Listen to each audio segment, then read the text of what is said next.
Welcome to Solo, the single person's guide to a remarkable life. Your host, a behavioral scientist and bachelor, talks to leading experts and successful singles about living solo and living well. Travel more, make things, sleep in when you want to. Here's the playbook for the person who is unapologetically unattached. Now, please welcome Dr. Peter McGraw. Welcome back. This unplanned episode was prompted by the sudden fear and uncertainty created by the coronavirus pandemic. My guest and I rushed to meet and discuss the situation. Warren Buffett is famous for saying, "Be fearful when others are greedy, and greedy when others are fearful." We would modify that idea to say that when others are reacting negatively, ask how you can react positively. We discussed the importance of asking for help and offering help. That is, physical isolation does not need to equal emotional isolation. We talk about how to adjust your environment given the circumstance, the coping strategies you can use to help with anxiety, and how the current situation may spur important personal and professional changes as you pursue your remarkable life.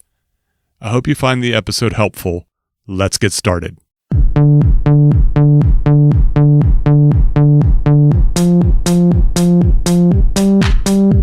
Welcome to a special emergency episode of Solo, the single person's guide to a remarkable life. I'm Peter McGraw. Today's guest is Isabella Imani. Hello. There she is. Isabella is an LA-based relationship and behavioral coach, specializing in helping clients through inner alignment and goal setting. We're going to find out a little bit more about what those mean. She has more than 7 years of experience in personal development and partnering with leadership of Fortune 500 companies such as Blue Cross Blue Shield, Live Nation, Viacom, and Paramount Studios. She's also a professional speaker and previously worked in HR and operations. Welcome, Isabella. Hi, thanks, Peter. Let me just tell the listeners briefly why we're doing a special emergency episode, and it's because of the coronavirus. What's the that? Pandemic. What's that? Tell me more. You work too hard, Isabella. You're working too hard. So I just decided to do this sort of spur of the moment, and I have a good friend who had said to me, sent me a text, "Oh my God, I found the perfect person for your podcast. She would be a great guest. She'd be a great guest co-host." And I said, "Who is it?" He gave me your name. I did some Google stalking. I said, "You might be right." And then we set up a call and we got chatting. And I was like, yeah, she's going to be perfect.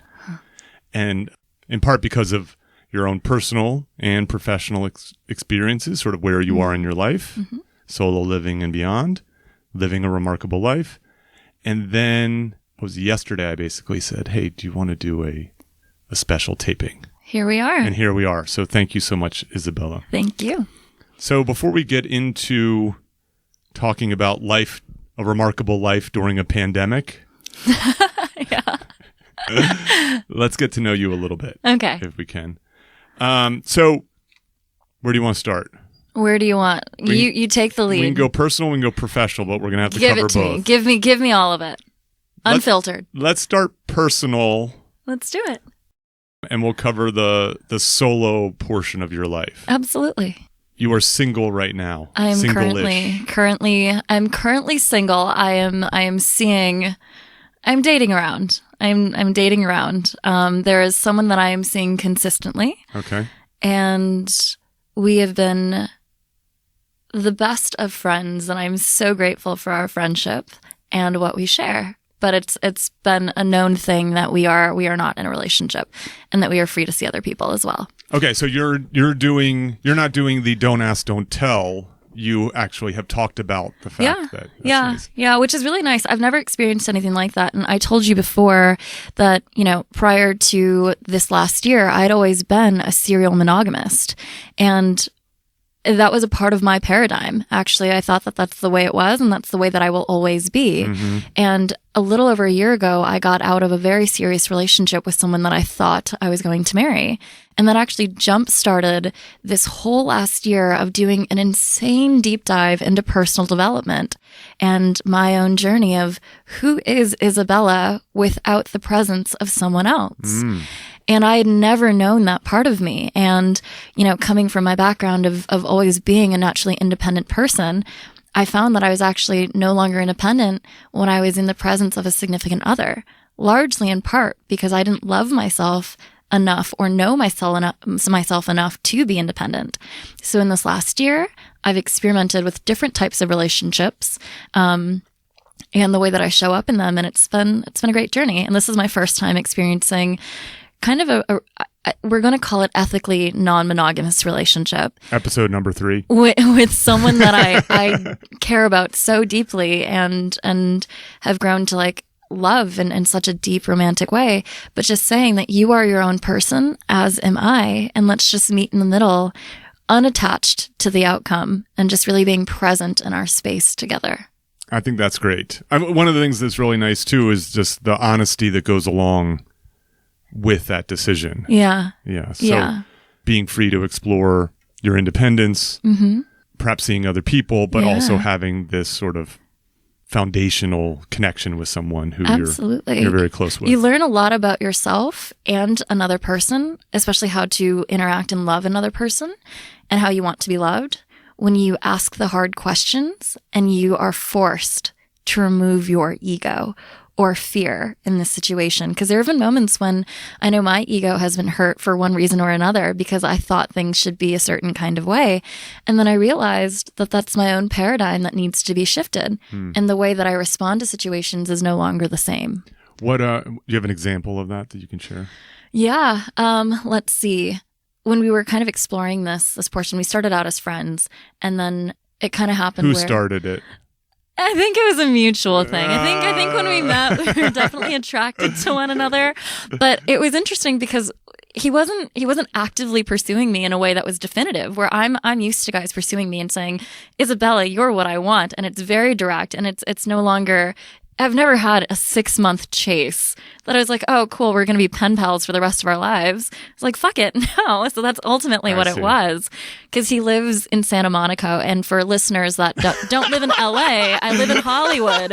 So we've got this thing here where if you're more than 5 miles away from your other person, it's technically a long distance relationship. Well, and also not all 5 miles are created equal. So those 5 miles are very difficult because you have to cross the 405. So technically we're in different countries. Yes. It's like, I know people who would rather who would rather date someone in another city than in Santa Monica. Exactly. So we went a long time being pen pals and just like seeing each other at mutual events. That's funny. But never actively pursuing it until one day we finally made it happen, and then instantly we did the thing, and it was great. And ever since we've been kind of in this on the reg. Oh, yeah, it's been bomb.com, let me tell you. But there have been instances where we've had conversations of, are you seeing anyone else? Yes. Or, like, what do we want this to be? And every now and then, he would bring someone up, and it wasn't in a way of hurting. It was just in a way of, just direct honesty. Mm-hmm. And I remember and whether I expressed it to him or not, actually in the moment, I probably didn't, because I was really hurt and I was really trying to like wrap my head around this, even though we agreed that we were just being really great friends that were casually seeing each other. I still felt, I'm human, a kind of emotion where I was like, oh, darn, I'm not the only one, or maybe I'm not so special. And then that actually gave me an opportunity to learn so much about myself, because the goalpost didn't change. What we said we wanted is what we wanted. It was my feelings around that changed because I'd never entered this territory before. And so with that, I actually had to do a deep dive within myself, because it wasn't up to him to alleviate my personal ego or my anxiety around that. I had to really say, Isabella, where is this stemming from for you? Are these like emotional wounds that hadn't healed yet from past relationships? Or is this a growing pain that you're experiencing because you've never been in, this ethically monogamous relationship before? Mm-hmm. So really doing the inner work. Ethically non-monogamous. Exactly. Ethically non-monogamous. Thank you for that correction. that's how hard it is. That's huge. Exactly. And so then I had to do the inner work and I had to say, okay, like this is the emotional trigger. What meaning am I giving to like this event? And this is an actual exercise that I give to my clients. I was just going to say this.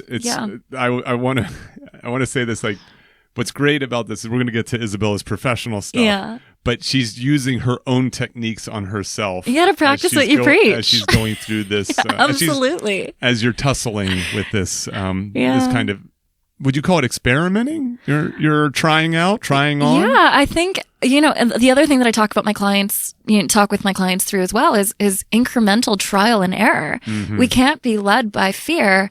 And one of my big things right now is if it scares me, I probably should do it. I have that same saying. I'm like, oh my God, I'm scared to do this. I have to do this now. Yeah. Even being on this podcast, I was like, oh, fuck, if this scares me, I probably should do it. Like, if I tank, so be it, right? Like, but let's lean into this. Yes. Let's acknowledge the fear because as we know, when you repress your emotions, it will manifest itself in so many different ways.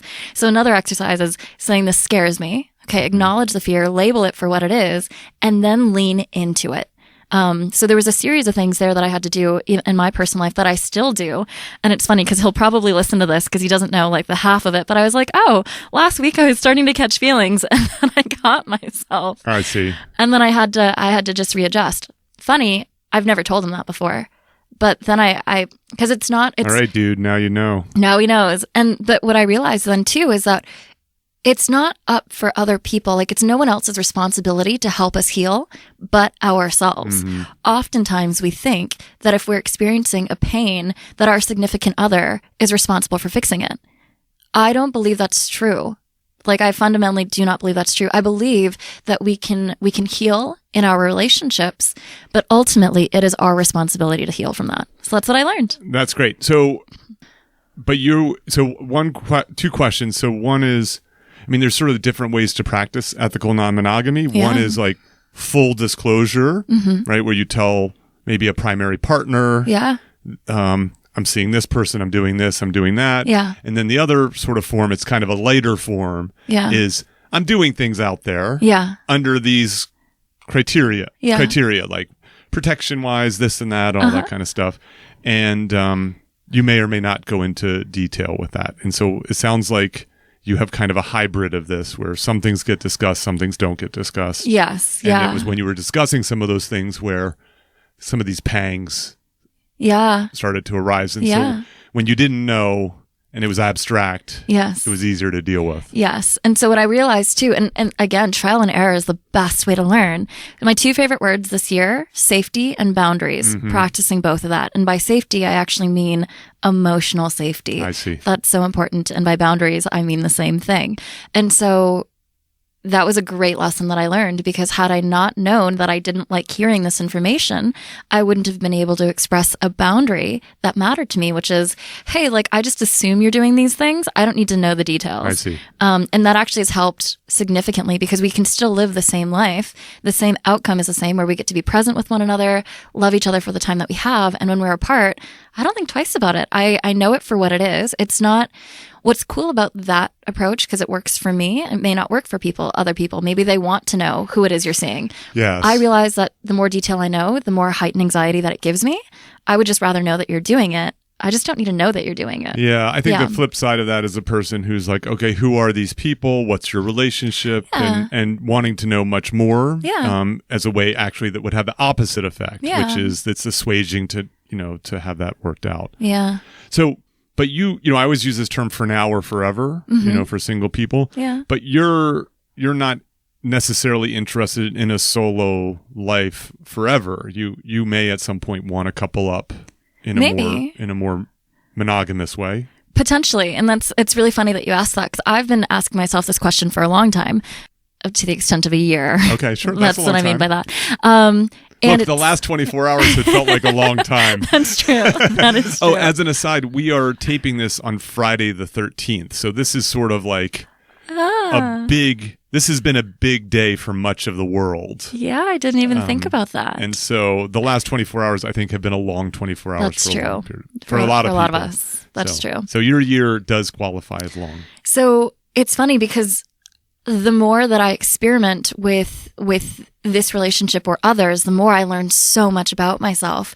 So an example is, and maybe this is TMI, but I recently went to By the way, you can't have too much TMI on a podcast called Solo, well, the Single Person's if Guide listeners to a are open to it. Remarkable Listen, Life. okay, here we go. We are very high on openness to new experiences. This is really getting in there. I recently went to a play party. And that's the way that I do want to frame it. So it was very well done, and it was out of like love and respect, where there were couples there. We laid down ground rules, and it was just a very loving community. And I hadn't been to a play party that was actually this well done. If I could really write up well curated play party. It was just everyone there was just so about giving. It was almost off of Burning Man principles. And if you know what those mean, what I'm trying to say is that it really is about giving to the community versus what you can take away. And it came from a very warm and authentic place. And while at this play party, I learned a lot about myself. There wasn't a ton of playing that I was doing because I was in a learning space where it's like, how am I going to react in this play party? Do I want to be in this environment? Will I feel uncomfortable and end up leaving? So this was my first time ever really experimenting and seeing what Isabella was like in that context. I would say that there's a probably useful lesson to learn from this. Like, if you're interested in trying something out like that, like going to a sex club or going to a sex party or play party, whatever it might be, it probably works best if you approach it from, I'm going to observe first, and then see how it all feels versus kind of jumping full on in. Probably. So I always bring it back, and this is an exercise that I do with myself and one that I do with my clients, the intention. Really going for the intention here. So before I even agreed to go into this play party, I thought about it and I was like, Isabella, are you going for the ego or are you going for the soul? What is your intention here? Because I think in traditional society, people think of play parties as who knows, right? Like, but I think traditionally, and this is a generalizing statement. I think what it is, they have particular images of it from Eyes Wide Shut or from pornography or whatever it is. And that might not match reality very closely. Exactly. There's a way to do it where you can be a part of this environment where it actually nurtures the soul. And I had never been a part of this where it was so soul driven, where it was a community and it was about, are you feeling safe? Are you feeling comfortable? And how do I serve? And there were a lot of people there that weren't playing, and we were just having drinks and we were having the best time. And it was just no pressure. And it was the safest environment. And I say this because this kind of goes back to your original question. Is this now or is this forever? Mm-hmm. And what I learned about myself in that environment was I am okay with being in even a monogamous relationship and inviting play into my relationship where I couldn't have told you that a few weeks ago, as long as it's in the safe context. Oh, that's interesting. I have a friend who's a listener of this, and he uses this term. He says, I'm 90% monogamous. Oh.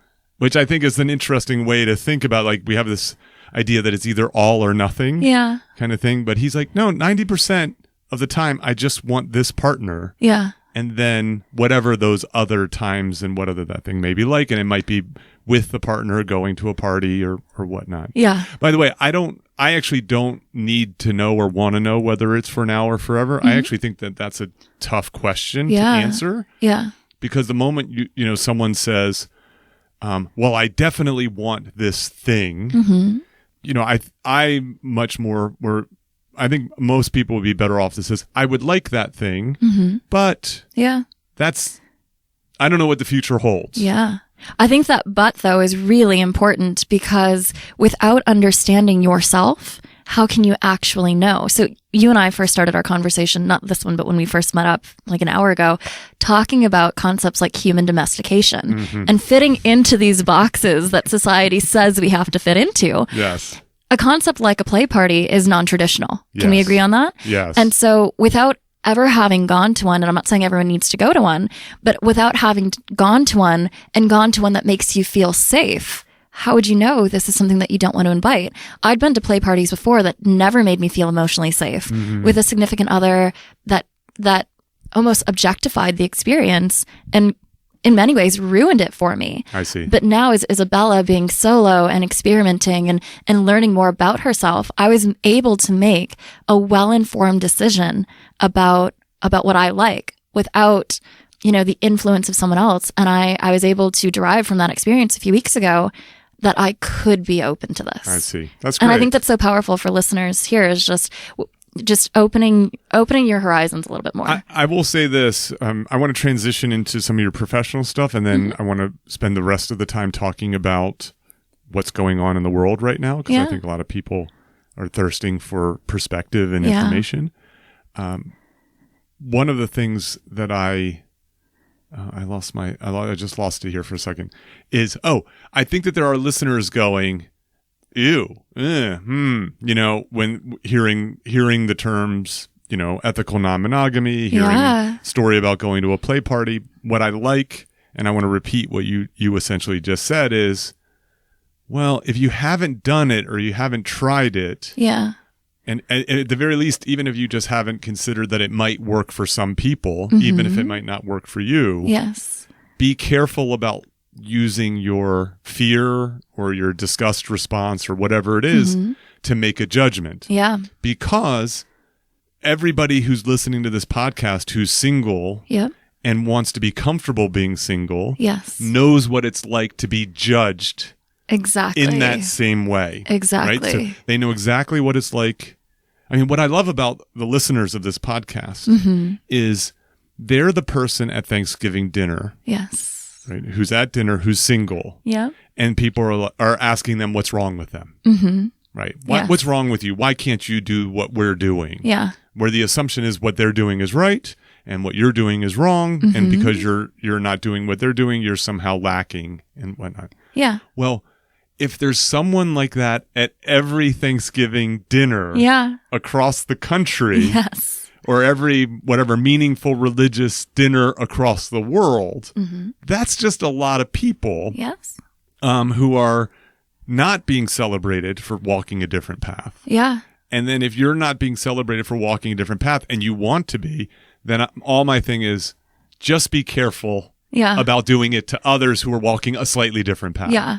A slight reframe, and we talked about reframing here, that it's basically the same thing said differently, is instead of, celebration is a beautiful, powerful word too. So I love that. But also just, oh goodness, now I totally lost it. I'll come back to it. But there, in terms of a reframe, celebration is important, but also just acknowledging too, when we're able to take off the emotional mask, it allows other people to show up authentically as well. And so that's... What do you mean by that? What do you mean by the emotional mask? So emotional mask is that's a great question. We're getting into your professional Thank you. There we stuff. go. So when we're able to show up authentically within ourselves, for better or for worse, even saying play party, right? I know there are going to be listeners out here that listen to this. My mom will listen to this, and my mom does not know about this. It doesn't matter. If this is a part of my experience and my journey, showing up authentically takes bravery, and that takes bravery for everybody. So when we're able to take off that mask and express it from an authentically true place, that allows everyone else to take off their emotional mask as well. And if nothing else, I think that's the big thing that I want listeners to take away from this is in sharing this experience that was one of growth for me. I hope that actually takes bravery to express out loud. I hope it allows other people to say, you know what? I've been curious about communicating X, Y, and Z sexual desire to my current partner, but I've been too afraid to say it because what if they judge me? Yes. Like, come out of that a little bit. See what happens. I agree. And so I have a whole bunch of, I have so many things. I always say anything worth doing is going to be difficult, and whether that be difficult in terms of effort or difficult because it's scary. Yes. Yes. What did I say to you right before we started? I said, there's two things I need from you. Remind me. I need you to be yourself. Oh, yes. And to have fun. Here we are. Right. And here we are. We're off to a good start. So I applaud you for that idea. And I do agree with you that being brave, which is asking for what you want and doing what you want to do, is just so important. Absolutely. In life. And it asking for what you want is brave because you risk being told no. right? Yes. Or not getting what you want. Yes. But you're certainly not going to get it Yes. if you don't ask. Exactly. So I think that's great. Yeah. It also allows for, which is the intention here, greater human connection. Yes. Authentic human connection in this day and age where we put on this facade of who we should be. When you can actually say, this is who I am authentically, there's so much power in being you it's not without fear of judgment because that's not the case. No, we all fear it. Yes. Right. But it's leaning into that fear and then doing something with it. Also, here's the thing is there's no avoiding judgment. Yeah, exactly. Right. So you're either going to be judged for being an actor, bad or good, or you're going to be judged for being the person you are. Yes. Right. So you're either going to get judged for this sort of front stage persona that you put forth or your backstage persona. And Exactly. I like the idea of you should try to live like your backstage persona because that's that's truly who you are. Yeah, that's the inner alignment portion of it. Okay, we're going to get to that. So let me just say this. So because you talked about this idea about being connected and social connection. Yeah. So that's actually one of the things that prompted me. I think the listener has already a good view of who you are and why you quote unquote qualify to join this the podcast as a guest. You know, these have been sort of scary times, I think, for a lot of people. So I don't need to recap what's been happening, but I will highlight the speed in which the coronavirus has gone from, it's nothing to worry about, to travel bans, quarantines, and Yes. run on toilet paper. Yeah. That's what's been happening in the last 24 hours. Yeah. Now, one of the things that I want to say, and I call it a PSA, call it a caveat, call it whatever you want, is, let's be smart, right? So practice good hygiene, wash your hands, see your healthcare provider if you're showing symptoms. Yeah. All of those things are sort of common sense things and important in terms of trying to stop the spread of this. Yes. As well as the spread of influenza, which Yes. is also a problem and has been a problem, for years. Yes. That said, one of the things that I think is interesting is with a lot of social events, business events, classes, places being closed down, shut down, any place that's bringing lots of people together, Yeah. has an unintended consequence. I mean, and people have even used this term, social distancing. Yes. So one solution, I'm using air quotes when I say solution, Yes. to corona has been to socially distance yourself from people. And that's one of the reasons why I wanted to talk to you. I wanted to talk to anyone about this idea. Yeah. Is Way to make a girl feel special, Peter. She just happened to get me. Got it. Okay. Thank you for saying yes. I'm what is it? I'm a ethical non-monogamous podcaster. You're very upfront. You Got knew it. that there were others I was considering. So I actually am considering a follow-up with a comic also. Oh. And this may turn into a little mini series. It should. This is important stuff. But this will be in edition number 1, I promise. So when I heard social distancing, immediately I sat up straight. And I already sit up straight typically. Yeah, you've got great posture. Thank you. I tried. Of course, I just sat up straight when I said that. So the thing is, I like to say solo but not alone. Yes. So there's a lot of mythology about being single. Yes. One is like single people are lonely and single people are socially isolated and so on. Oftentimes it's the opposite. Yes. That single people are more connected than married people because it helps to be connected when you don't have one person who is everything, needs to be everything to you. It's actually rather freeing, and it can actually there'd be a lot more utility in having a wide, diverse group of people to rely on as you need to live your remarkable life. When it's only one person, if that person goes down with the coronavirus, oh no, there goes your rock. But I wanted to bring this up because how can you're being told to socially distance yourself. Yeah. And yet we need people, even if you are comfortable being alone and so on. Yeah. What if you get sick? Yeah. Right. And so what I want to start to do is invite listeners who are puzzling over what to do Yes. to try to start thinking maybe a little bit differently about this. So what is your reaction to that? Yeah. So first motivation? off, I do love that when you called me and you told me kind of your idea behind this and the importance of it, because I agree. And it's really all in the language that you're okay. I'm about to say something. So Give one it of to the me. great things about Isabella was she goes, let me do a little bit of research. She's like, let me listen to a few podcasts. And then she's like, can we talk on the phone? I have some follow-up questions. So this is the kind of thorough, and she has like a full sheet of paper that she typed out on the computer. So let's just say it took, there's a lot of courting. And here we are. To went into this. Okay. I'm sorry to interrupt. Thank you for courting me so gently. I'm so grateful. This has been such a fruitful experience for both of us, I hope, and the listeners. Okay, so going back to your original question, I think there is a gentle reframe that we're not seeing in the media right now. What we're seeing is a lot of heightened anxiety. Don't go outside. Don't do these things. Don't connect with others physically. To the best that you can, stay in your home, quarantine, work from home. And a lot of competition, right? So the media images are two people doing a tug of war over the last roll of Charmin. Yes, yeah. Right? So that's the newsworthy stuff. Yeah. But I think, obviously with that, it's clickbait, right? We're almost addicted to seeing that sensational, drama.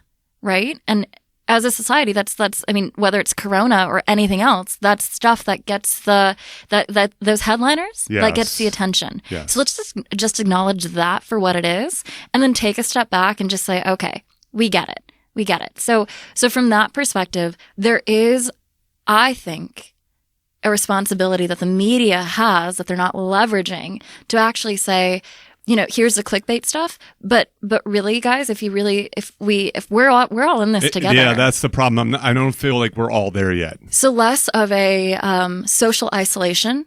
A good reframe for that would be more or less, physically, you can isolate yourself for health reasons, logical health reasons, but emotionally, that isolation doesn't need to persist. And I think that's on the media to convey the difference there. While we physically isolate, we don't need to emotionally isolate. And then giving suggestions to listeners, to viewers on how to do that, whether that means calling up your loved ones and expressing, hey, are you doing okay? Yes. There's a support system here. Connecting with your loved ones that live in different countries, making sure that they're okay. That's the emotional isolation that doesn't need to exist. And if anything, it actually brings us closer together. And I think that's where, when we're in this area, this heightened stage of anxiety, where we are physically distancing ourselves, let's not forget that we can still pick up the phone, send a thoughtful text message to just bring down that anxiety and say that we're all in it. I'm here for you. I think that's great. Yeah. I think I'll give you three quick examples of this. One of them's ridiculous. So one is I got a text message from a colleague and friend asking me, what do you think of what's going on? Yeah. Right? And I immediately called him. Mm-hmm. To me, that's a conversation we want to have. Yeah. We don't want to do this via text. Yes. Let's just get on the phone. Yes. And what was nice about it was we ended up having a lot of laughs. Good. It ended up being a nice connection, and it made my day better. Yeah. The next one is I have these. So I'm in this sort of high rise. I call it my box in the sky. So I live in a box in the sky. I live in a high rise apartment, a 1-bedroom apartment. I love it. It's not I'd say it's like a cordial building, but not a friendly building. Yeah. And it's a building that always seems sort of half full because there's a lot of people. I think it's their second residence. And stuff. Okay. So I have this young couple who lives across the hall from me. Yeah. And they're very LA. Yeah. So he is like a party promoter kind of type. Like if you want bottle service, he's like the guy who can get you into the hot club in LA and all that kind of stuff. And then his girlfriend, I actually don't know exactly what she does, but she could be an Instagram model for all I know. Yeah. Kind of thing. And they are so incredibly friendly to me. It's so refreshing and nice, especially her, because, this is a town where if you're a beautiful woman, you might learn to put some walls up just because there's creeps. Absolutely. Yep. And I remember running into him one day and I said, I ran into your girlfriend in the elevator and she was so kind to me. Oh, that's beautiful. And so I ran into him yesterday and he said, Man, I went to Trader Joe's today. It was crazy in there. He goes, Oh, yeah. He goes, Pete, I am totally stocked up. So if you need anything, Oh, that's beautiful. he's like, just knock on the door. I got you covered. Yeah. And I like, no one's talking about that kind of thing. Yeah. And then the last one is, and this is so funny. There's this cafe across the street from me. And I was up super early this morning, and I was working, and I had brought some fruit with me. Yeah. And so I had a banana and apple. It was next to my computer. And there was a woman there who's drinking her coffee, and she said, did you get that banana downstairs? And I said, no, I brought it from home.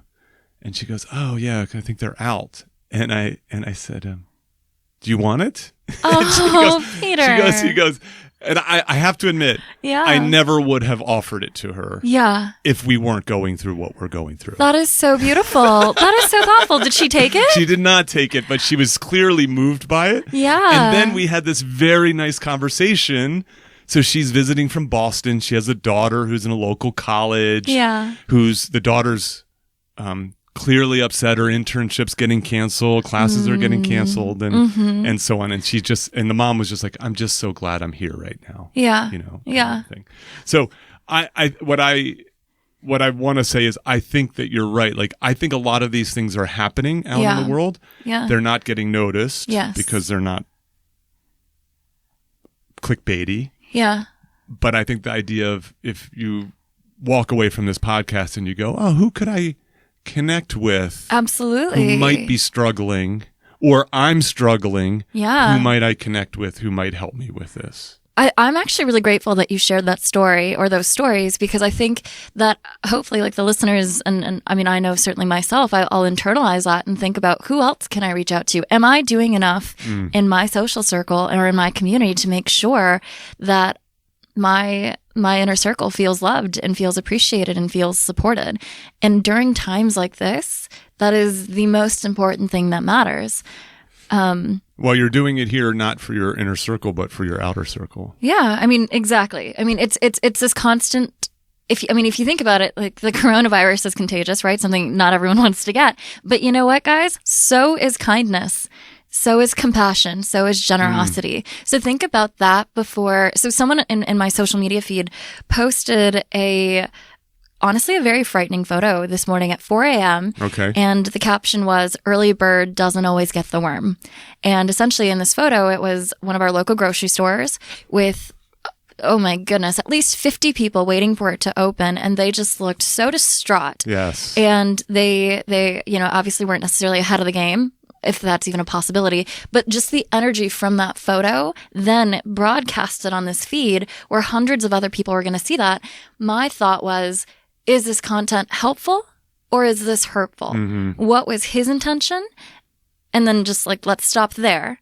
And then myself, as someone, a consumer of this information, it is then up to my discretion to say, is this content helpful or is this hurtful? And then to either opt out, or then to think twice as well about the shit that I'm posting. Yes. Am I going to post things that is helpful for people or things that hurt? So I think Isabella just dropped a Instagram follower. Look at that. Oh, look at that. You know who you are. So one of the things that I also came to was, all right, what are you supposed to do? Right? So we've already covered one thing, which I think is really good. In terms of trying to stay connected, even if you have to be maybe physically disconnected. Yes. So, what is it that you can do? So I'm going to offer just a general idea and then let you riff on it. And because you've got a long sheet of ideas. I got some notes.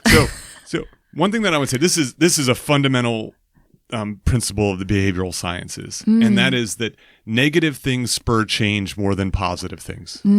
Okay, so when life is good, Yes. when you're healthy, when things are happy, when things are rolling along, Yeah.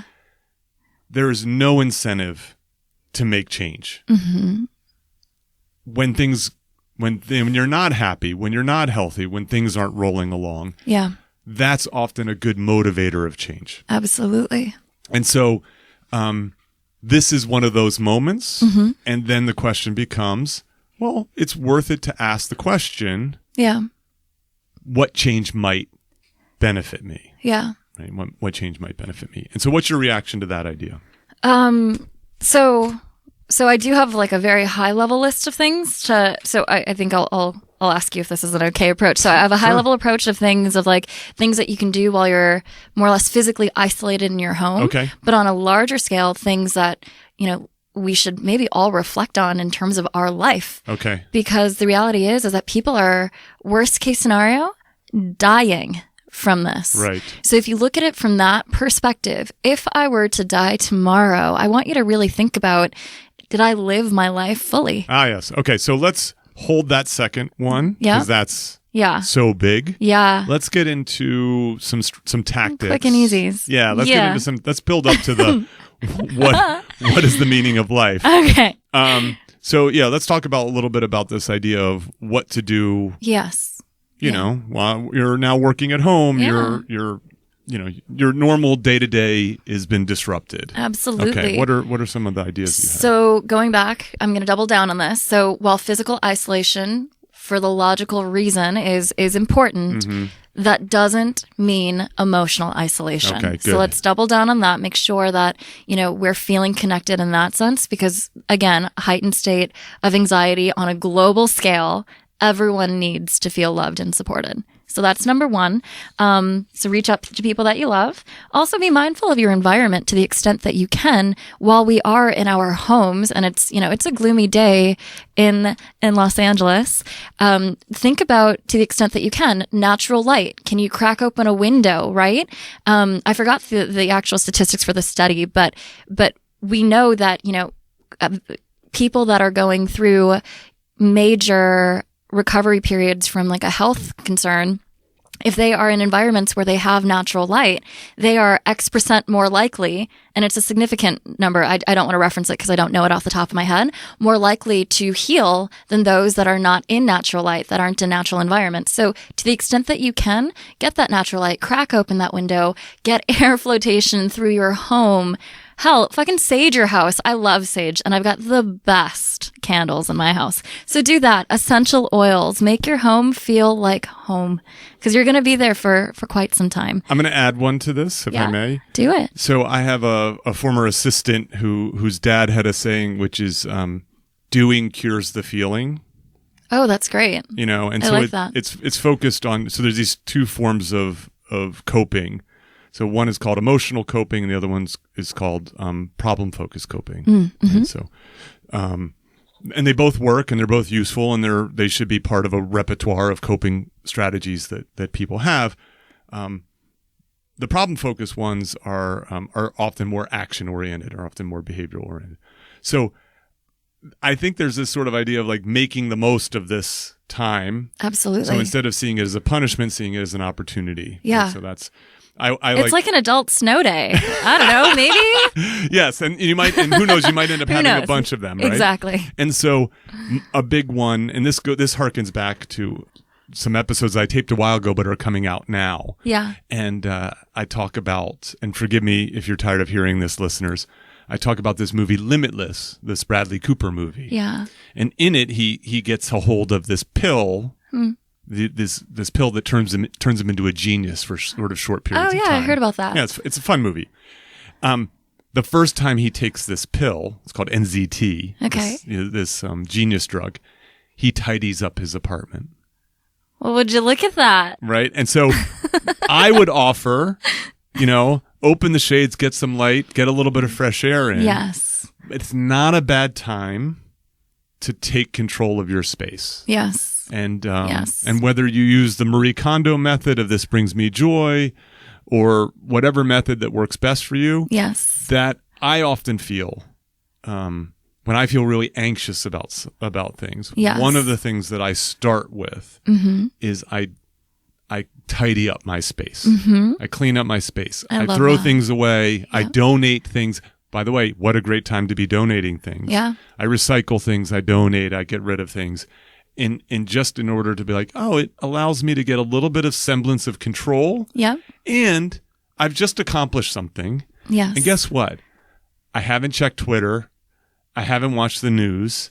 I've taken a little bit of a break from that scary, uncertain world that's out there right Absolutely. now. So Absolutely. I'm gonna add that to your list. So I love that you said that, because one of the things, and we talked about this earlier today, and this is an exercise that I take my clients through, and this is on a much greater scale, but it's kind of, it's about alleviating anxiety. So you said clean up, tidy up your space.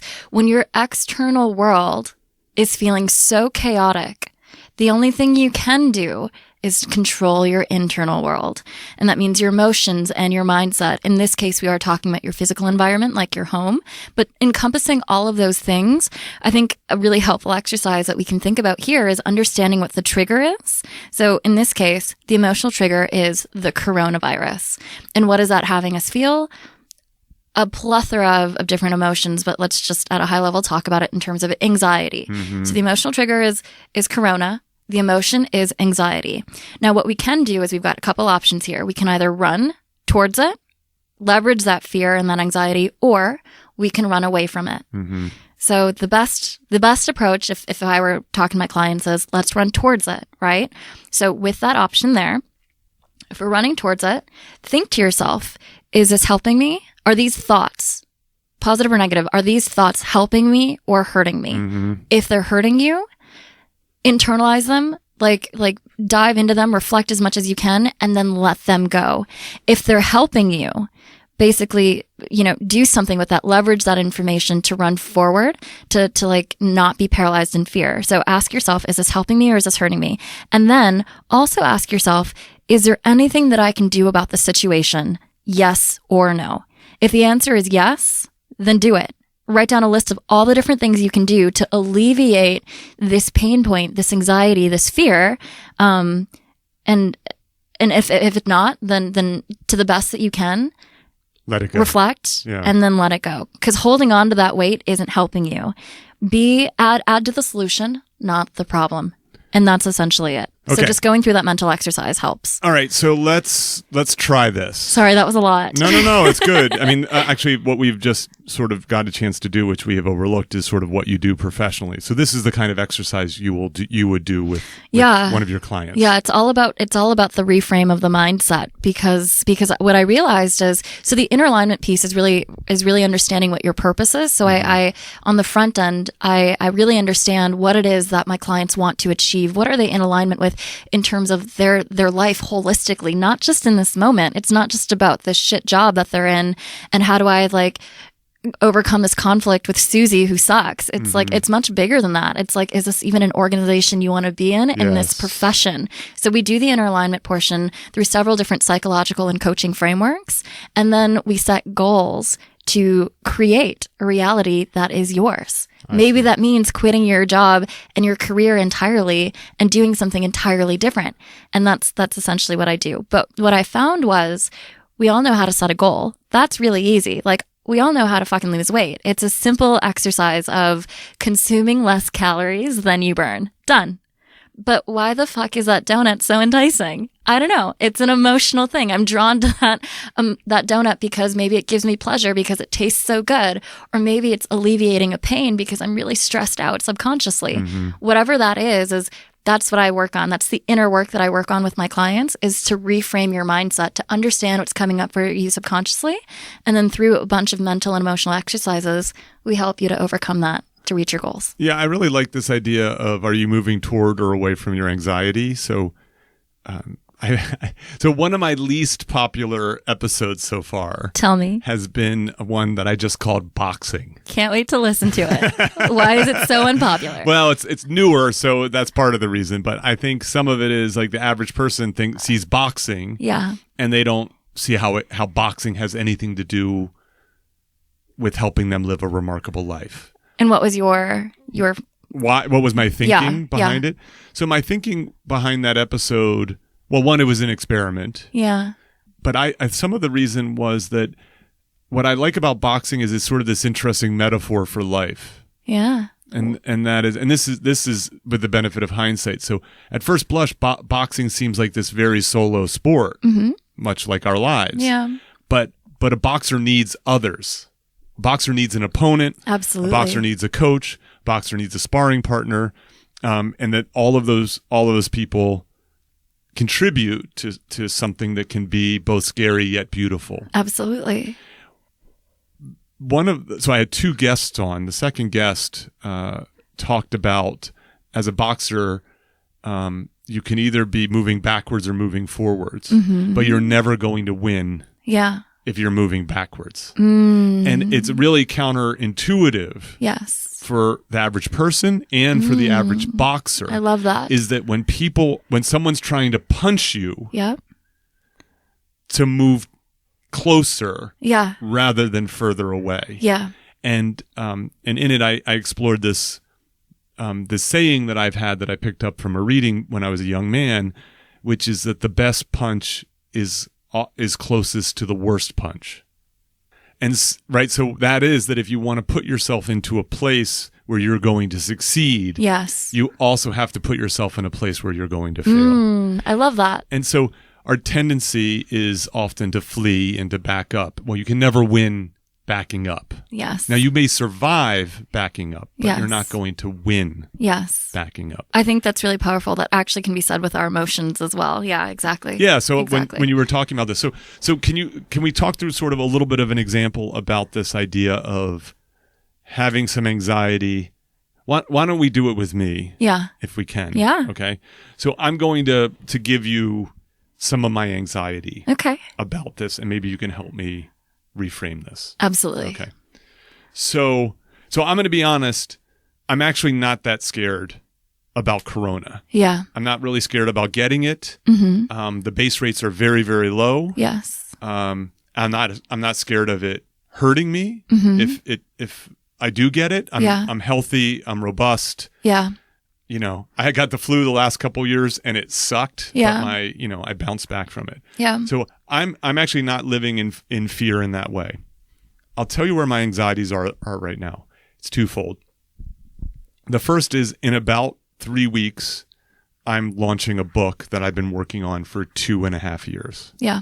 And I've put a lot into this book. I'm really proud of this book. Yes. I think it's a book that can help people. I really believe that to be the case. Yeah. I think it's a fun book, but it actually has actionable, useful lessons in it. And I want as many people to read it for that reason. Yeah. And I'm concerned that the launch and the success of the book is going to get crowded out by whatever happens in the next few weeks. It could be worse than we expect. It could be less bad, but I'm just like, boy, this is doesn't seem to be a great time to be launching this. Yeah. So that's the first one. The second anxiety, fear, concern is, if you've seen the movie The Wolf of Wall Street, there's a scene where Jordan Belfort gets his brokerage license. And it's his chance to be a trader and to start making his millions. Yeah. And the day that he gets his brokerage license is like the big stock crash of the 80s, 86 or something like that kind of thing. Yeah. Like worst luck ever. Yes. Today, Friday the 13th, as of now, the worst day of the pandemic. Tomorrow might be worse, might be better, who knows. Yeah. I just launched my website. Which looks bomb.com. You're very nice. I love it. Well, first of all, compared to what it was so before, I had such a trash website that whatever I put up was going to make it. It wasn't great, but now it is bomb.com. That's very nice. Yes. It's very nice. And it's actually petermcgraw.org. I don't know Please go look at it. Give him some feedback. I don't know what happens if you go to bomb.com, but be careful about that because it's probably a porn site. Oh, sorry. I didn't think about that. Yes, but your website it looks fly as fuck. That's what I meant. You're great. So well, on the site, I am prominently featured in a role that I've been aspiring to, that I've been cultivating and developing, and that is my professional speaking. I've gotten in the last year, I've gotten super serious about becoming not just a good professional speaker, but a great professional speaker. Yes. And I now have the content. I already have a great keynote, and the book was designed as a catalyst for this, new endeavor.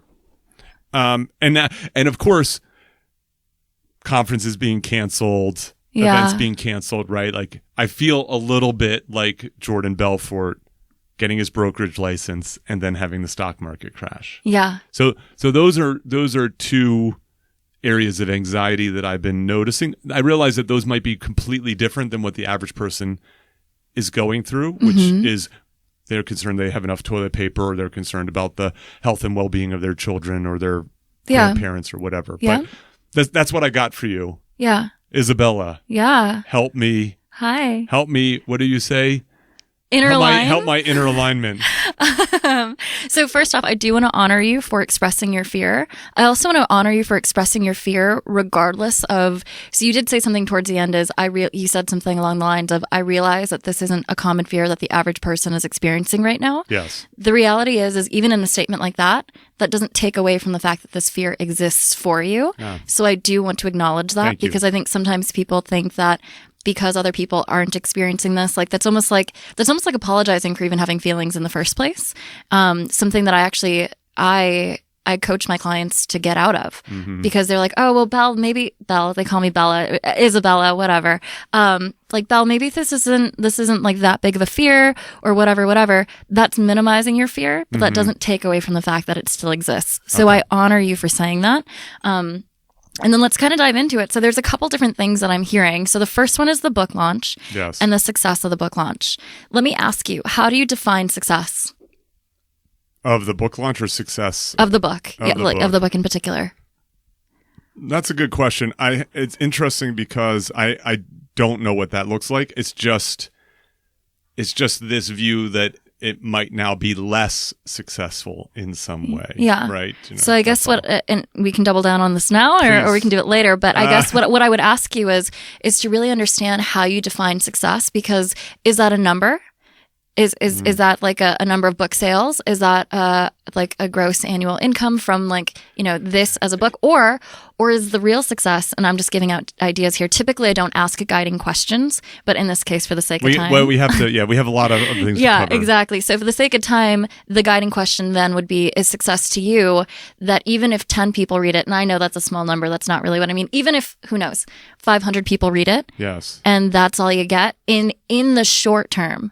Would that be successful for you? Because I ask in the short term, because the reality is Corona will not exist forever, at least to this heightened state of anxiety. So in the short term, are you okay launching this book, only making X amount of sales, but knowing that X amount of people receive this content and can benefit from it in the short term? Because once this Corona stuff goes away and you can then refocus, double down on your market or on your marketing, reposition yourself, are you going to be satisfied with that outcome? That's fair. So I will say this. I actually don't care about making money off the book. Yeah. I mean, if I do, that'd be nice. I really want as many people to read it as possible. Yes. And so your question is a good one. And just hearing you ask it, it already helps in terms of, I mean, there is a little bit of me that just goes, I think things are going to be fine. We've dealt with, this kind of stuff on a global scale before. Yes. We made it through. Yes. It's not always pretty. Yes. And by the way, if this is the exception, well, my lack of book sales is the least of my worries. Yes. But also an additional frame to that is your lack of book sales. If that is the worst, your lack of book sales in the present moment. That's fair. Because once this goes away and you double down like crazy on marketing and you expand your reach, you're going to be just fine. Yeah, that's fair. Yeah. I appreciate you. I do appreciate that. And again, these things are the thing that's really fascinating about anxiety. Yeah. Is the threats don't have to be real. Exactly. It's all about our mindset. Right. It's just about these imaginary Real things or that perceived. might happen and so on. And so even just, talking about, okay, well, what would be less successful? And I go, I don't even know what less successful would be. Exactly. Already suggests that it's...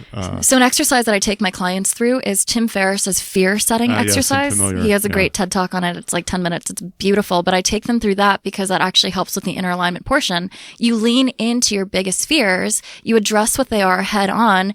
And you're like, fuck it. For every fear that I have, there's a billion different solutions. Mm-hmm. So while I feel stuck in this moment, it's momentary. Yes. You take action and you override that. And I'm the king of problem solving. Yeah. The issue with anxiety is it often will get you when you're weak. Absolutely. And so when you're not able to, when you're coping. I love that you said that. I love that you said that because that's very self-aware. And what we realize too, and I think a lot of people don't realize, I actually had to learn this for myself too, is that when we feel negative triggers like anxiety or negative emotions like anxiety or fear or whatever else, we're not in a clear state of mind. Yes. So that's worth acknowledging. Yeah, it's like that, 5 a.m. is a terrible time to try to problem solve. Yeah. It's where anxiety is at its strongest and you're at your weakest. Yeah. So I think I can do the other one and save some time, which is the speaking. Yeah. And when you can tell me, and then you can guide me as needed. So, you say, can I do anything about this? Mm-hmm. Yes or no? Yeah. So the answer is yes. Yeah. So I in this book, Shtick to Business, yes, I talk about the reversal mm-hmm. and how powerful reversals are. And so thinking in reverse, producing an opposing perspective. So one of the best reversals is when you are tempted to say something's bad, you reverse it and you say it's good. Okay? Mm-hmm. So, say, okay, so missed opportunities for speaking is bad. Yeah. But instead I say it's good. You say it's good and something? And here's okay. why it's good. Got it. Is it frees up time and energy to then turn these ideas into other things that don't require me to get on a plane and fly all over the globe. Yeah. Right. So I can turn them into an online course, webinars, and so on. Yeah. And so what might at first seem like a bad thing. Yeah. And I have all these sayings. One of my sayings is, it's difficult to judge the goodness or badness of something while it's happening. Yeah.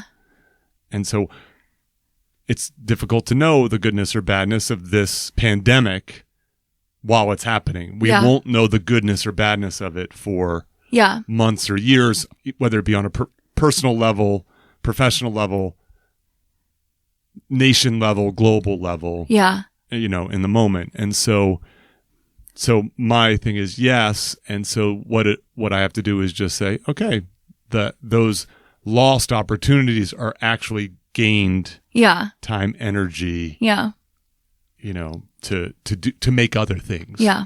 I love that you say that. So I do something very similar, almost exactly very similar to what you just said with my clients. But it's funny because the little tweaks in our language, it's so amazing how powerful the use of language is. So when you say something like the word bad, okay, like instantly, and it might be difficult to do now, but instantly that actually has even like a direct response on your physiology. Like if someone's yelling at you, if I'm yelling at you right now, you would feel it somewhere in your body. Maybe your heart, your chest would tense up or whatever. That's your physiology changing to like a response. So if I said the word bad versus good, right, you might feel differently in your physiology. And what we know too is that even like the use of words as it pertains to our physiology, like that ingrains a response in our subconscious where we store these different meanings. And so without getting too technical about it, what I do with my clients is instead of using words like bad, if that's what comes up,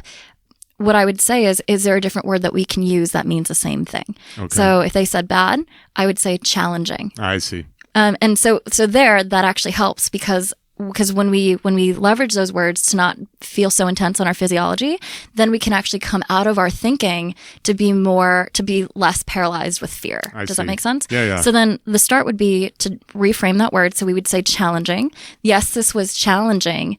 And so we acknowledge that without suppressing our feelings. We acknowledge the challenge. And how do I leverage this? And from there, like, what is the positive that we can see from this?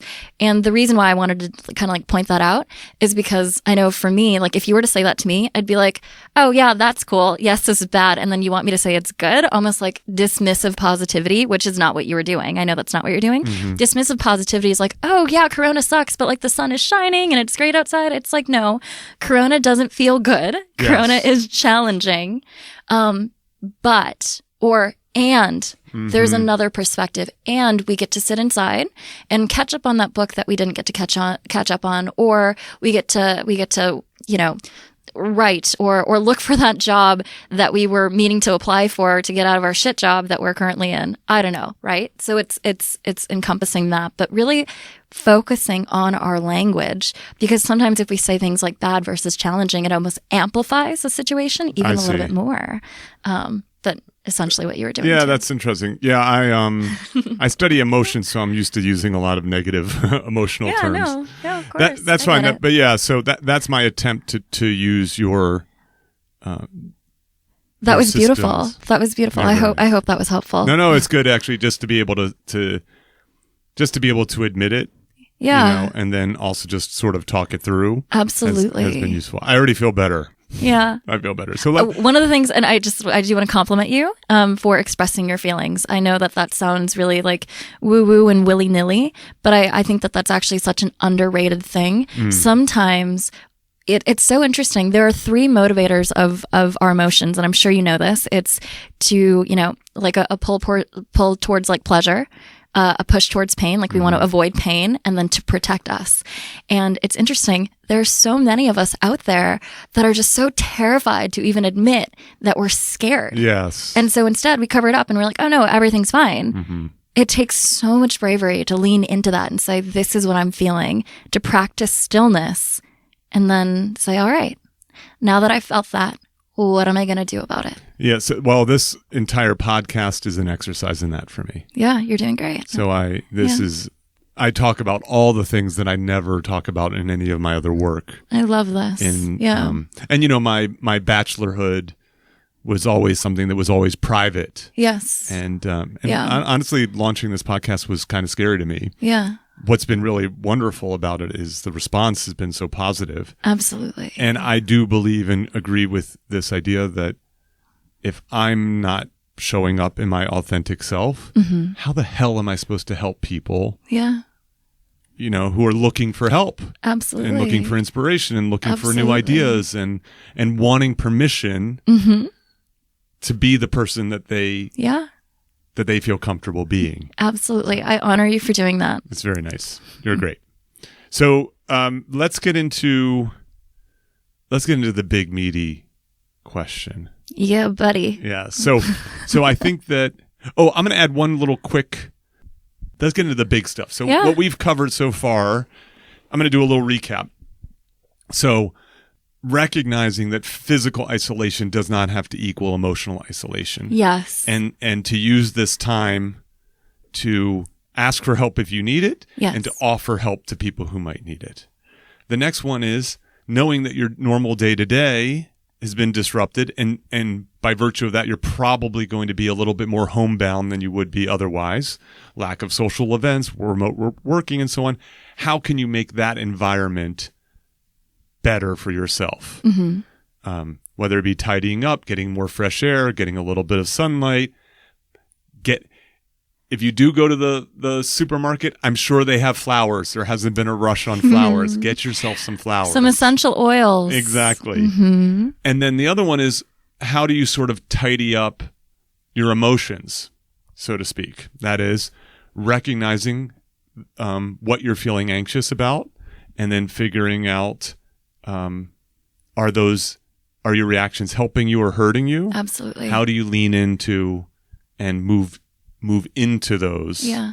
And trying to figure out what you can do about them, if there's something you can do about them, and then trying to let them go if there's nothing you can do about them. Something that I do want to add on that we didn't talk about really quickly is just being mindful of your physical being. So as we stock up on high sodium foods that will last us forever, I pinky promise you that there is a way to do this in a way that you can also be mindful of your health, because as we know, there is a mind-body connection. Your mind as it correlates to your gut. Yes. So if you're eating shit foods, you're going to naturally feel like shit. Yes, exactly. So to the extent that you can, and I say this because I know it's challenging, but you can eat well during this. And you can stock up on things that as your emergency supply, but also be mindful that you're still a living, breathing being that needs to be well nourished. So that's the big thing. And even though like we're homebound for the most part,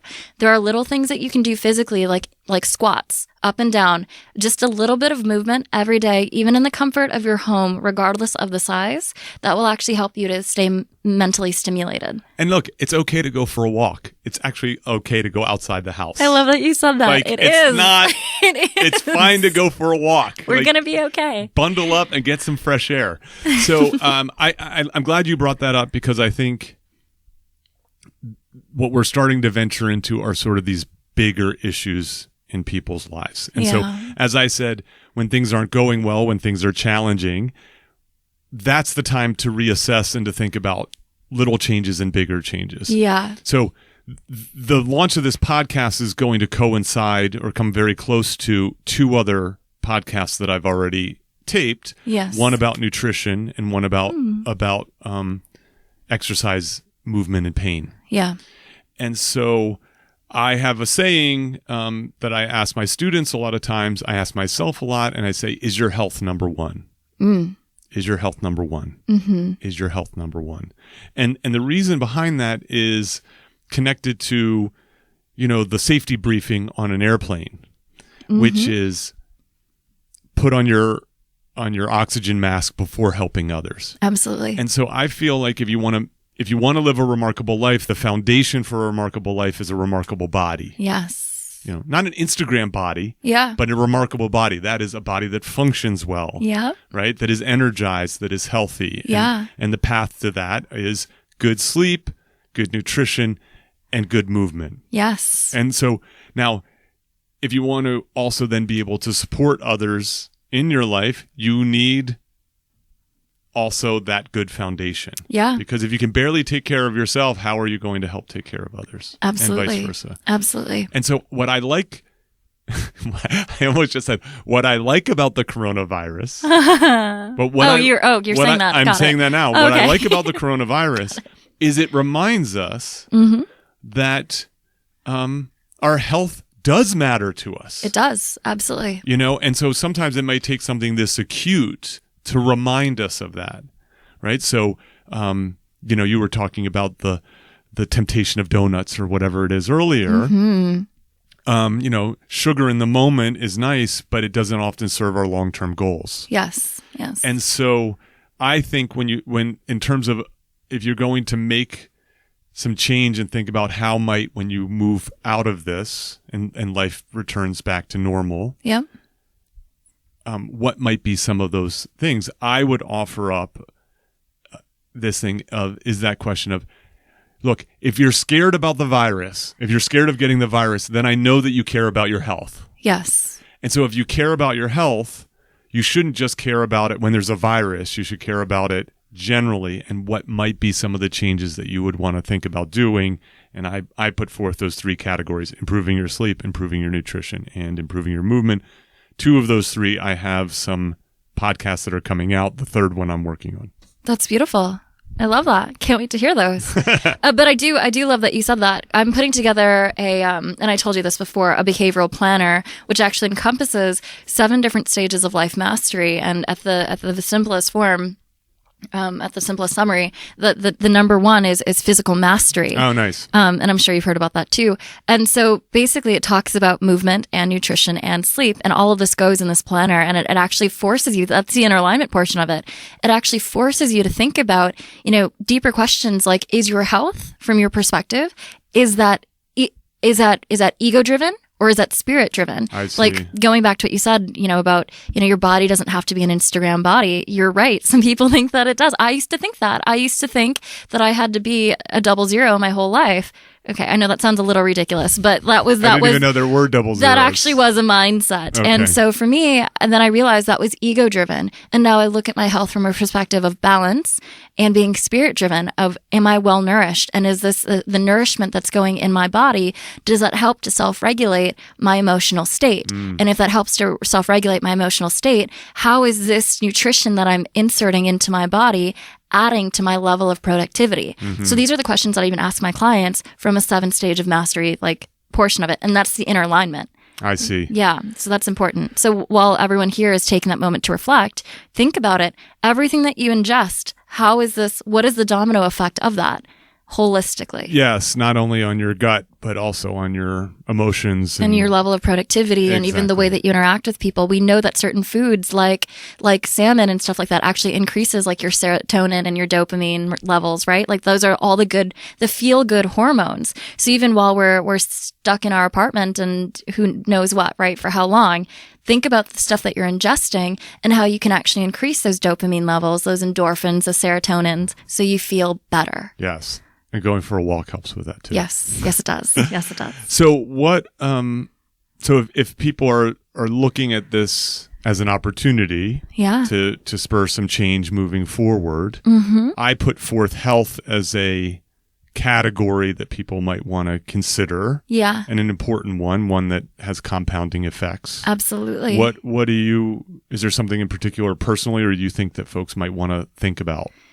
I think at the highest level, for the sake of time, and I only know this because I'm literally writing like a book about this right now, is if they go online and they just quick Google search of like the 7 stages of life mastery, just look at that and then ask yourself a question of where do I fall on like a 1 to 10 scale of my level of satisfaction in these areas. Okay, wait, but what are the 7 levels? Oh, let me tell you. Let me tell you. So at the basic level, this is the behavioral planner that I'm doing. Okay, so basically, I want to give people here. a mini PhD in psychology and 20 pages or less, and that's the planner. And then I help you to overcome limiting beliefs.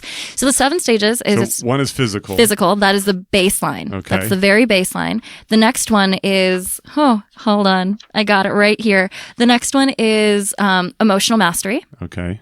And then it's relationships. Okay. And then it's time. Okay. It's your career and mission, your finances, and your contribution and spirituality. Very nice. So I'm going to grab one of these. Yes, grab whichever one you want. I'm going to grab finances. Okay. Yeah. And the reason is, so I had Money Amy on. Money Amy is one popular financial planner these days. Yeah.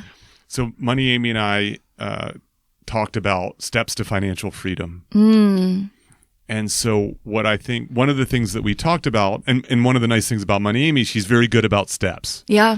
Number 1, eliminate credit card debt. Yes. Right. And so on and so forth.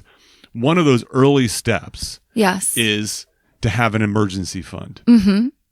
6 months cash. Yes. Or the equivalent, a HELOC or something like that. Yeah. But ideally cash. Yes.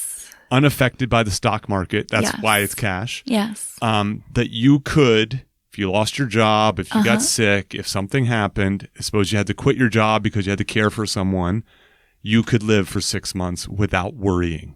Absolutely. Yes. Now, what I think is the case is there's a lot of people out there who right now are really uncertain about the world. Might not want to put themselves in a situation that they might believe to be harmful. We can debate the harmfulness of being in public or whatever it is. Yeah.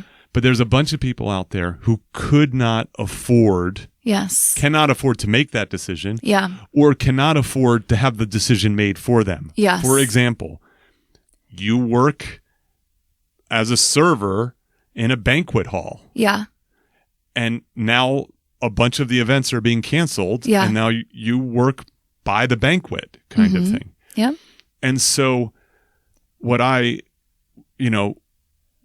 would be a great outcome for this is for you to go, oh, I'm so happy I have this. Yes. This is why I made sacrifices to get here. Yes. Or moving forward, this is a place that I want to be. Yeah. For the next calamity that happens. Yeah. Because life has calamities. Yes. That's there. Yes. And so I like that idea that you might, as you look through these 7 stages, I will obviously put a link to this in the exhibits.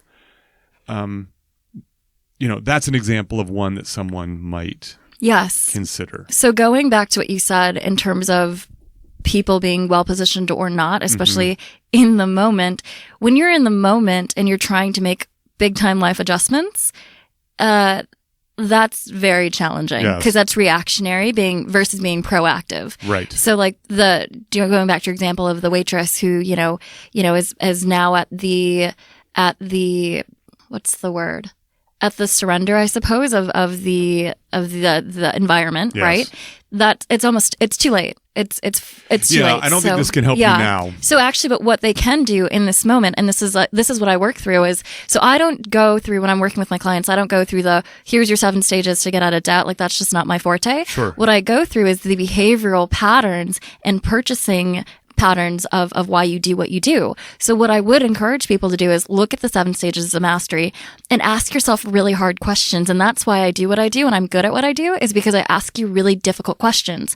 For example, if you're focused on your finances right now and you haven't been proactive and you're at a place of reactivity, pause, practice stillness, and let's reflect for a second. Mm-hmm. I want you to think about what your purchasing habits are and why you do what you do. Are you purchasing things in order to feel a certain kind of way, but what you're really doing is masking, like you're avoiding feeling something. So let me give you an example. Are you purchasing that $10,000 purse so that way you feel significant, right? You feel like you're special or you have control over environment when you really don't need that $10,000 purse because you're trying to alleviate a pain point. You're trying to alleviate your lack of significance, right? Mm-hmm. So I really ask these behavioral questions in terms of what are you really getting at when you do this thing? Because what people tend to realize or not realize is that we do one thing thinking we're doing it to feel great. Right. But ultimately we're just masking the fact that we feel like shit inside. Yeah, that's great. So these are questions that like people can ask themselves right now. Why am I doing what I'm doing? So understanding, your pleasure response and how that's masking a pain response. I see. So that's what people can do when they ask themselves at these 7 different stages, what's going on? Understanding their behavioral patterns. And that's what I do at all these 7 stages of mastery. I see. And we talk about ego, we talk about shadow work, we talk about inner child, attachment styles. It's deep psychology. Clearly. Yeah, I think, obviously we can't solve everybody's problems here in this short period. Yeah. But I do think what I like is to try, again, look at the positive aspects of this situation. Yeah. One of the positive things is what it is going to do, I think, for the average person. So first of all, I think one thing is it's going to bring out the worst in some people. It's going to bring out the best in some people. Yeah. I think that if your goal is to live a remarkable life, yes, a situation like this shines the spotlight on the parts of your life that are not remarkable. Exactly. That are challenging. And how you respond says everything you need to know. That's right. So I think, to me, obviously career, and especially for the average listener of this podcast, tends to be one of those places that either they're thriving exactly or they're experiencing a challenge. Yes. Right. So you could imagine the following. This gives you some time to think and reflect, and you go, this is not exactly where I want to be right now. Yeah. Or your job sends you home and you're remote working and you go, boy, I never want to go back to that office park. You know what I mean? I've never, as a young child, I never dreamed of working in an office park, that kind of thing. And so we have to acknowledge, and I'm sure you deal with this all the time with your clients, is the following, it's just often easier to just keep doing what you're doing. Yeah. Because it's familiar, it's safe, and so on, and you never feel like you have to go back to the beginning. Yes. And yet sometimes going back to the beginning is going to be, that's the classic, 1 step backwards for 2 steps forwards. Yeah. And so do you have any advice for that when someone is in that place where they go, well, I'm just good at doing this thing. Yeah. It's not terribly satisfying. It's fine. It pays the bills. And then you get to this sort of crisis point where you're like, I don't want to go back to that office park. Yeah. Yeah. I have quotes for days, by the way, to any situation. Okay. So I love what you said there. One of my favorite quotes is in a situation like that. It's something along the lines of, when you're starting again from scratch. You're not starting from a beginner's perspective. You're starting from experience. Yes, So just being mindful of that in your starting place. So that's probably where I would jump that process off. And then I would go back to the inner alignment portion, and that encompasses so many different frameworks, whether it's a psychological framework or a coaching framework. I kind of blend the two in what I do. And so I would then say, well, what are you good at? Like, let's find out what your purpose is. And this is what you and I talked about earlier, aligning back with your purpose. So I always reference Viktor Frankl's work, who is, a Holocaust survivor and also a famous psychologist. And he talks about a man's search for meaning. So he basically gives you, simply stated, how you find or where you find it. And in 3 bullets, it really is you find it in, doing really great work or work that is meaningful. You also find it in experiences or people that you meet. And then the third one is basically just saying that we find meaning in experiences, and that we at least, even in the hardest of experiences like the Holocaust or in this case, Corona, right? We can find meaning in that and turn it into a positive. Yes. So basically I walk through my clients, where you find meaning. So I reference his framework, and then how we find it, which is the hard part. And this is all trial and error, and you find that throughout your life. But I ask you questions using a framework called Ikigai, which is a Japanese framework. Yes, I'm familiar with all the overlapping Vens. Exactly. Yes. That asks you questions like, what are you good at? What do you love? What does the world need? And what can you be paid for? So we go through a massive intensive of that. And then from there, then we do the goal setting part. And then from the goal setting part, we figure out what's coming up for you subconsciously. What are all of these fears that you need to overcome to really level up as the best possible person you can be? So everyone that's locked away in their apartment right now, get out a pen and paper, because this could be your moment. This could be the turning point for you. I know it's trite to say, but you only live once. YOLO. And so as a result of this, I also think that if you set forth a goal, look, I have my term for it, remarkable. Yeah. Some other people have other terms for it. But if you start to go, well, that's what I want to do, then it's very easy to go, well, is working in this office park accomplishing that? Yeah. And nothing against office parks. I mean, if people are perfectly happy with that. Exactly. But you got to be honest with yourself. Yes. Right? So yes. That's not acceptable for me. Yeah. It never will be. But if it is for you, that's fine. But if it's not, and you keep doing it, now you're not being authentic to yourself. Agreed. Yes. Agreed. So I think I'd like to wrap with a particular idea, and maybe I'm not sure I can pull this off, but I'm going to do my best. I believe in you. So I was familiar with Viktor Frankl's Man's Search for Meaning from a different perspective. And I came across it when I was beginning my work on humor. Yeah. And when I was working on my first book, The Humor Code. And in that book, we take a look at humor where you least expect it.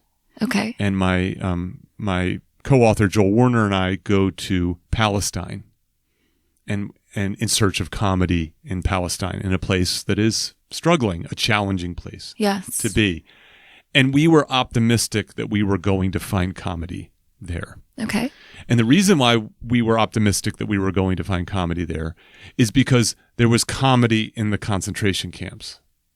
That is not stand-up comedy. But they found humor. Moments of humor and laughter. By way of coping. That's right. So when there is a robust individual, when there is someone who is facing tragedy, but able to overcome that tragedy through their coping, through their resilience, through their perspective, there's an opportunity for laughter. Yes. And what I would invite people to do, I'm trying not to be too preachy with this podcast, but what I would invite people to do is to pay attention to those moments of levity that you're naturally having during these sort of difficult times. Yeah. And to try to look for opportunities for levity with the people that you're close with your friends, and even sometimes with a little bit of strangers, just recognizing that if the folks who went through the worst possible oppression were able to do it, then we ought to be able to do it in the face of this kind of uncertainty. Yeah. I hear what you're saying. Definitely adding humor by way of coping. There's science behind that. There absolutely is. So I love your idea behind that. You know Joe Dispenza, right? So he talks about like the quantum field, and he just talks a lot about. He's also a very famous psychologist as well. Or wait, I want to make sure I get his title right. I have it written down here somewhere. Anyway, so he talks about that, but he also talks about the frequency of our thoughts. So if we have a lower frequency thought, which is like super negative, I mean, that actually has like waves, like brain waves that we like, energetic waves that we attract to. So if we're able to elevate our thinking to a higher frequency using a coping mechanism such as humor, I mean, that also has contagious trickling effects as well. Yeah, certainly laughter is contagious. Exactly. I love what you said there. Yes. All right. So, listeners, I know this is a deeply uncertain time and people hate uncertainty. And I know that we're getting a lot of images and messages that are often negative, at the best mixed. And just wanted to try to put forth, as meager as it may be, some information, some perspective, a bit of encouragement, perhaps some inspiration, that this might, when you look back on it, be seen as something that is good and useful, and will help you thrive living your solo life.